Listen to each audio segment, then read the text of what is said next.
Which candidate is happiest right now? Bernie Sanders. Look, I mean, yesterday I went to a Biden rally and a Buttigieg rally just to try to get a sense of where momentum is lying. Biden world is feeling optimistic, but cautiously optimistic. They feel that they will be able to have a strong finish tonight. But beyond that, I think, Tom, you've got to look at three things. First and foremost, what are the top two spinning out of Iowa? Will it be a Sanders-Biden, a Biden-Sanders? The Emerson poll has Sanders up by about 2 percentage points. Second point I would make is who finishes third or fourth. If Biden slips from third or fourth, that could really change the trajectory of this race. And lastly, keep an eye out for some surprises. There are a lot of Andrew Yang supporters here in Des Moines. I've spoken with several of them. And yesterday at both of the rallies, I kept talking to voters, and they said they're still undecided, Tom. Yeah. Because Iowans take this job very, very seriously. Yeah, a lot of undecideds out there. That was written up in a number of the papers as well. Let me look at a great story. And Kevin, I want your national perspective on this. This is Michael Tomasky in the New York Times. I thought he was brilliant on the legacy of 50 years back on all of this silliness. Iowa and New Hampshire, like the flu and gastroenteritis. We need a little Democratic Party civil disobedience. They are horribly unrepresentative of a party that is now 54% white. Iowa, 85% white. New Hampshire, 90% white.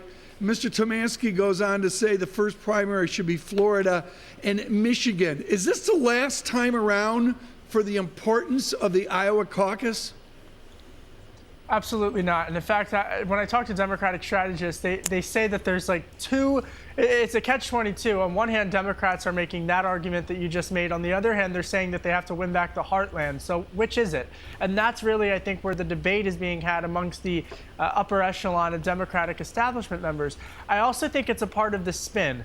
I think that there are several campaigns that would be benefit from saying that Iowa doesn't matter. But the last point that I would make on that, Tom, is if you have a primary season where Florida or Ohio comes first, and we all know I'm passionate about Pennsylvania, where I grew up, what's the point in going to these other states? So it's a very fine line that I think a lot of these intellectual Democrats have to be careful for.